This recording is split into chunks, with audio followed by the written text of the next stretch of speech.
Hi, and welcome to the Coping Cafe. I'm Dr. Michelle, and this is our lovely clinician from Long Grove Center to Emotional Health, Lauren Hollerud. And this is Aria, and this is Lacey. She's been sleeping here the whole time. But and today, what we're going to do is continue our talk on CBT, that is cognitive behavioral therapy. And Lauren is going to share a little bit more about what that looks like in therapy. Yes. So what I really like about CBT, or again, cognitive behavioral therapy, is that it's very individualized and very specific to who you're working with. Yes, true. So this could be based on if we're more of an anxious person and we're fearful or get easily stressed out by a certain situation.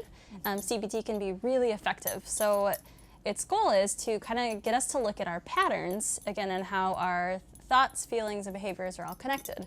Aria is very interested in this, by the way. This is her favorite This is her favorite subject, so she's just like, maybe more what's in my mug. I think a little bit more of what's in your mug, I think so.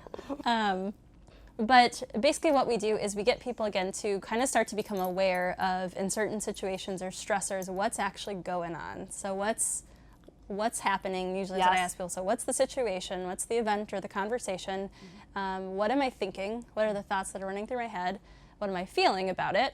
And then what am I doing? So I always ask people, if you were on camera, what would I notice you doing? So how would I know that you're anxious? Are you pacing the room? Are you being really fidgety? Are you clicking your pen or tapping your pencil? Or are you just relaxing on your thigh? Yeah. See, there you go. But yes, so many different things. So you really want to try to get people to identify their thoughts, their feelings, their behaviors, because so often we don't break it down. We don't actually think about it. We're like, I just feel this way. And we're like, wait, let's talk about it. So you need people to really think about what's going on. Exactly. Right.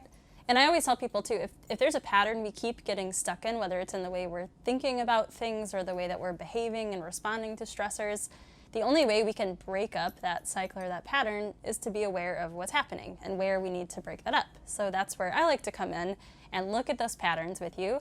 And then be able to find different behaviors and substitute different behaviors, or be able to challenge or change the way we're thinking to change that cycle. I do like that word. I like challenge, because I think that so often people come in and say, this is how I feel, and this is just what happens. This is automatic. I can't change this. I can't help the way I feel. I can't help the way I think. And actually getting them to look at that and saying, let's talk about that. Can you? Or can you at least change the behavior or the reaction? What can you do? Can you hit a pause button? Can you start to actually break it down and go, oh, this is what I'm doing again. This is the behavior I don't want to do. This is the feelings I don't want to continue to feel. So I like how you're doing that. Get people to think. Yeah. I like that. Thanks, yeah. I like As that. do I. And you know what? And see, again, Aria's like, this is great information. Because again, right? You like that. CBT is important, right? Aria's very aware. Yes, she is. Absolutely aware. So Lauren, as you know, as we go on with this, I want us to kind of look at, you know, if you come in and somebody says, I want CBT, do you have something when somebody says, like, how long does it take? Yes. What's your answer to that? Yeah, good question. So again, the nice thing about CBT is it's more focused on the present, right? So what are your current stressors? What are the current situations? So it can be a more brief form of therapy than more of kind of like your long-term, maybe what people think of as Freudian. Freudian, sit on the the couch. Let's talk about your relationship with your mother, not necessarily what we're going for. So I think it's important to get background information, but we can really dive into the skills. So it's coping skills, relaxation skills, and again, starting to recognize patterns in the way that you think. Yes. Like there's never a set time. I would love to be like, come on in and we'll do this. I would love that.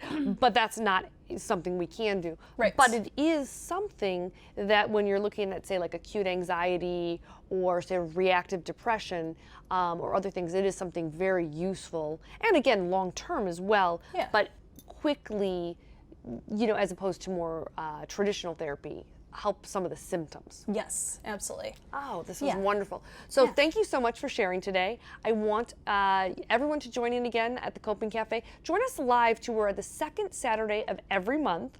Get online, look at the Coping Cafe. And this is Dr. Michelle. Dr. Joe also says goodbye. And Lauren, thanks again, and tune in again to the Coping Cafe. Thank you.